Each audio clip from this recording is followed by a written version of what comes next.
let's wrestle with this one. So let's do Hebrews 13.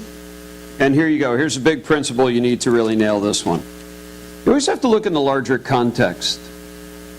Somebody gives you a preaching assignment and says to you, I want you to preach on Hebrews 13, verses 5 to 6. You have to know the context. You got to understand the larger context. The question is, how far back do you have to go to get the larger context? The answer is, kind of depends. You got to follow his flow of thought to get the larger context.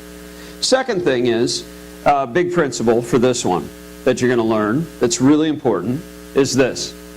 Behind every imperative, which is the command, is an indicative, which is the reason why God gave a command. If you only preach imperatives without indicatives, you will always miss the greater revelation. And you will sound like a moralistic preacher who is saying, you must do this, you can't do that, you should do this, and it will sound very shaming and condemning. Okay? So you always have to have the indicative. God never gives you a command without a why someplace. There's always a why. And in this case, the key to preaching this passage incredibly effectively is to get to the why. And you got to go in the broader context to get to the why. Okay?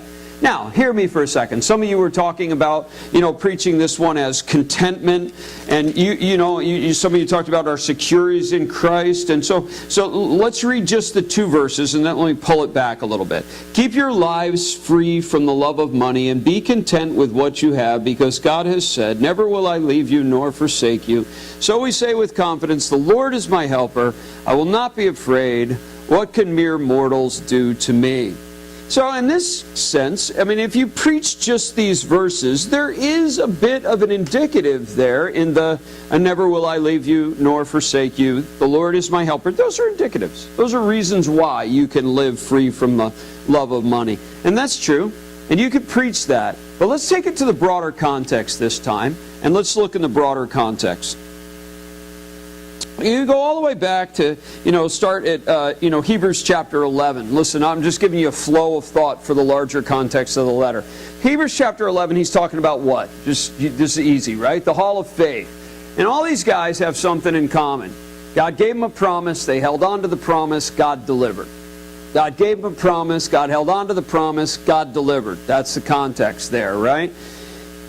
It's interesting, though, when you get down to the end of Hebrews chapter 11. Again, it's just larger context, understanding the flow of thought. But the larger context, you get to verse 32, and he starts talking about Gideon, Barak, Samson, Jephthah, David, Samuel, the prophets, who through faith conquered kingdoms, administered justice, gained what was promised, shut the mouths of lying, quenched the fury of the same flames, escaped the edge of the sword, whose weakness was turned to strength, who became powerful in battle, routed foreign armies, women received back their dead, raised to life again. Come on, isn't it great?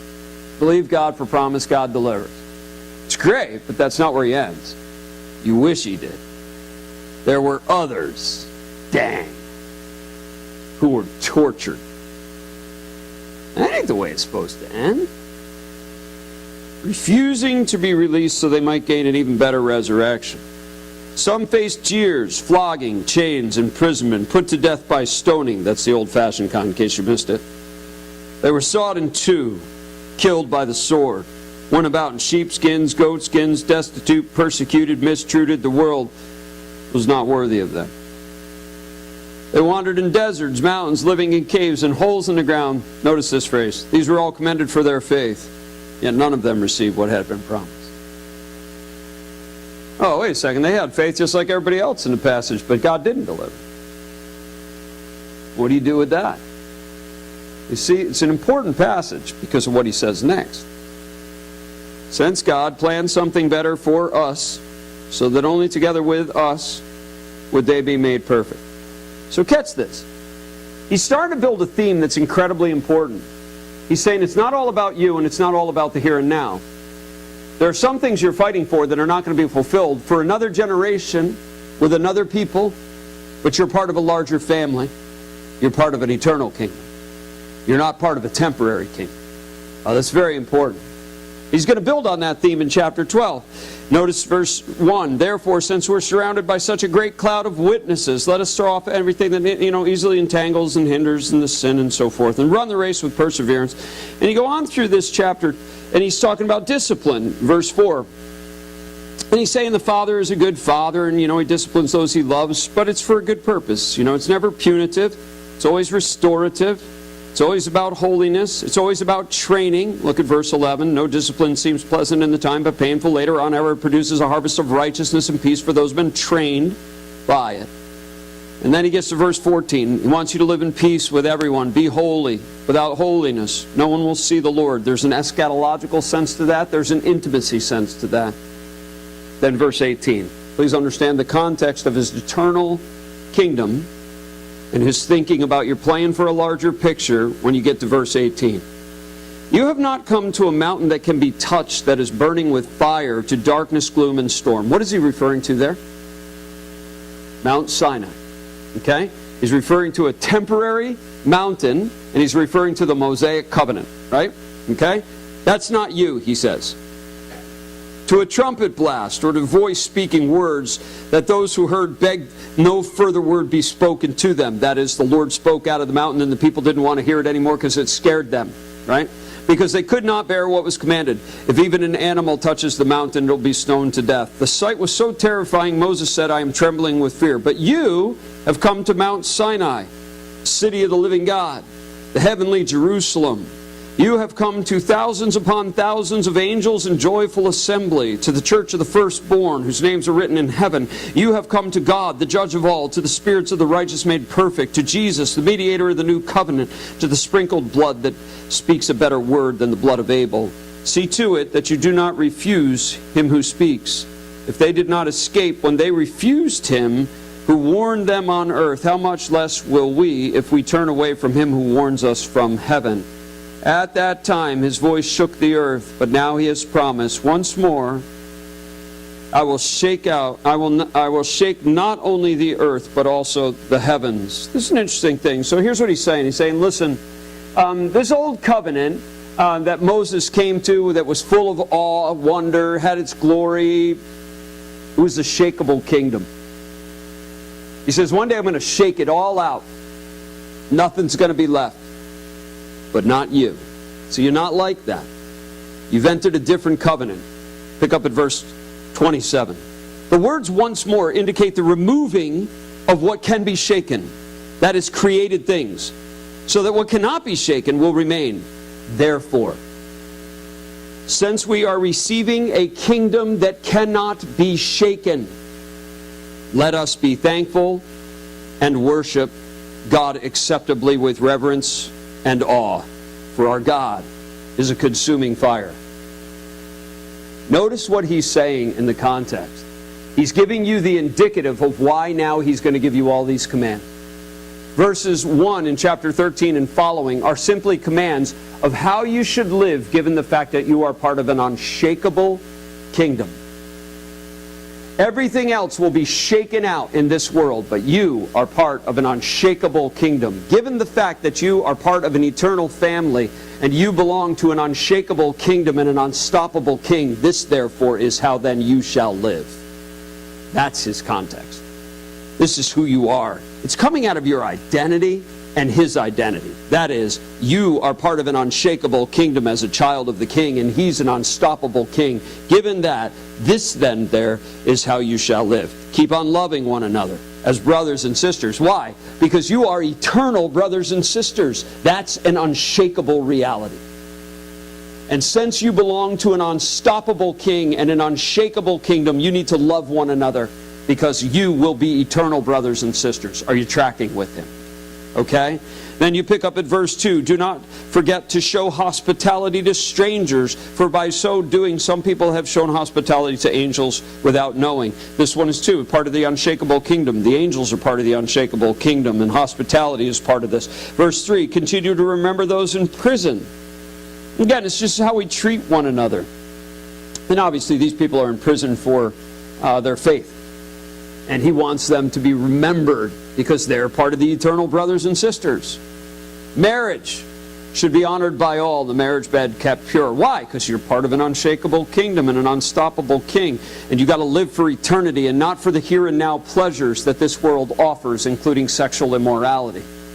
By the way, this is the argument in this generation why you need to honor sexual purity. It's because of the kingdom you belong to.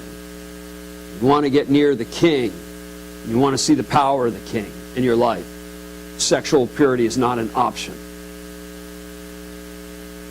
And then he goes on, for God will judge the adulterer and all the sexually immoral. Then keep your lives free from the love of money and be content with what you have, because God said, never will I leave you nor forsake you. He's the unstoppable king. You're part of an unshakable kingdom. Money will be shaken out and none of it will be left. That's why you do not need to hang on to your money or worry about your money, because you belong to a different kingdom. Are you tracking with him? This is his point.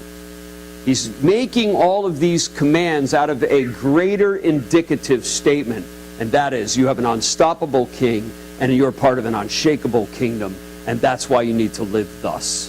Does this make sense? It helps if you read the larger context. Always try when you're doing a letter, whether it's Pauline letter, Johannine letter, the letter to the Hebrews, try to get the flow, once again, of the larger context. Honestly, just read the letter before you preach it. Just read the whole letter. Get a flow. Just follow the flow. I literally would outline. Even if I was preaching only one section, I would at least get the flow for the letter. Okay? And, and a lot of times I just skim it and just catch the logical flow. Where is he coming from? What is he preaching? So I want to get the larger context. That's always really important to this thing, which you'll notice here. You have to check the context for more power in the indicative. Now hear me. You could preach this passage without doing that, but do you see the weightiness and revelation that comes when you broaden and get the indicative behind it? It just gives it more weight. And when you preach it, people go, oh, I'm part of an unshakable kingdom. I don't want to be caught in the shaken out stuff. I want to be caught up in the eternal stuff. All right, so why we should be content with what we have. Why should we be content with what we have? What's his answer? Because we belong to an unshakable king. And I add often, with an unstoppable king.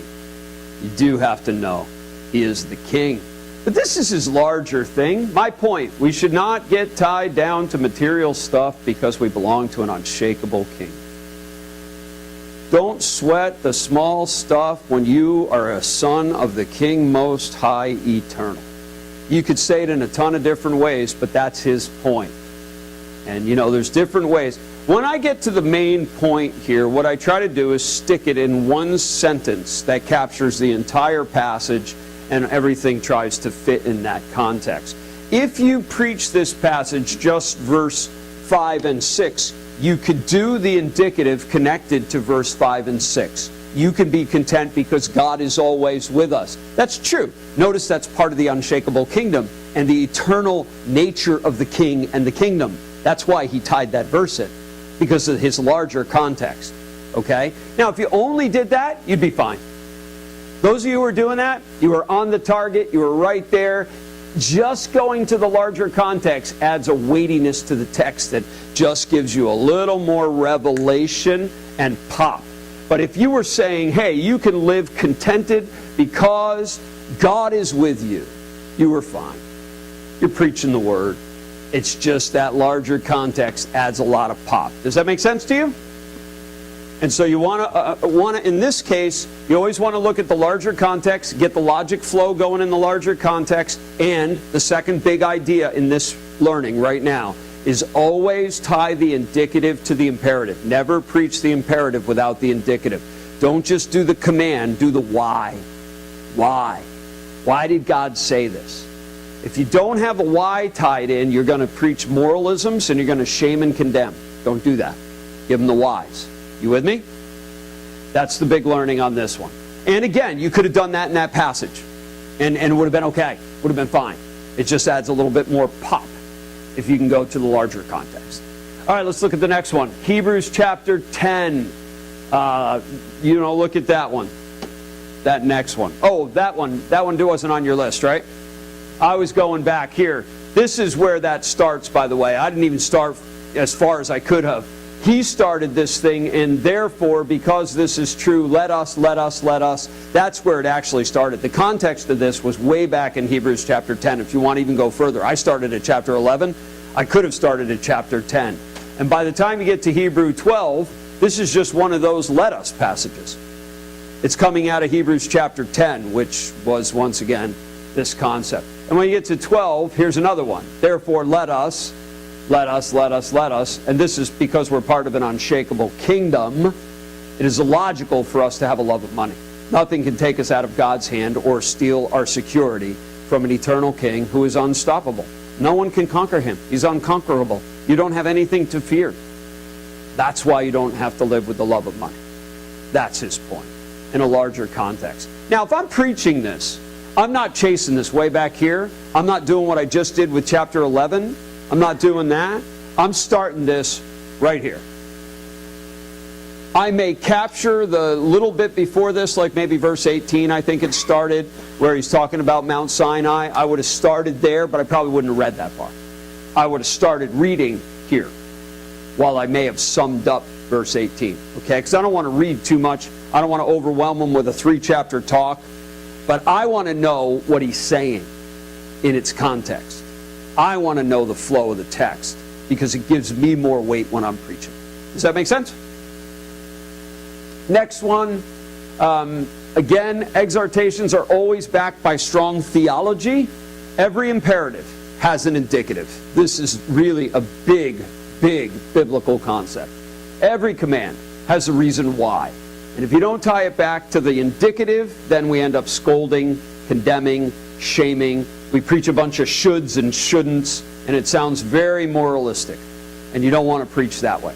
You want to preach connecting it deeply to the indicative, not just the imperative of the text. In this case, money doesn't last, the kingdom does. Money cannot serve us if we serve God. And you can't serve God and money. You got separate centers going on there. It seems like money can do what God can do, and that's give security. But according to this writer, that's not true. Because in the end, that stuff's going to be shaken out. It's temporary. And you don't want to get shaken out. So root yourself deeply in eternity. That's his point. Okay? All right. Next passage. Let me skip this stuff. Did that stuff. Note the larger context. We already did this stuff. Oh, Hebrews 13. That's the next one. Sorry. No, we already did that. That's the one we just did. Sorry. Oh, by the way, if you looked at this as the whole passage, you could have broken this into 3 sermons, or you could have preached this as one sermon with 3 points. That's what I wanted to show there, and I will show that. You see how you could have given this as a 3-point sermon? You could have given this. You could have done number 1, keep loving your brothers and sisters and entertaining people and caring for those in prison. That's all about loving. Number 2, keep the marriage bed pure. And number 3, keep free from the love of money. You could have, or you could have done those as 3 separate sermons. And you tied it to the same indicative. That's also a possibility. Again, just going to that larger context really brings a lot more power. Okay. I don't need this stuff. We already talked through this.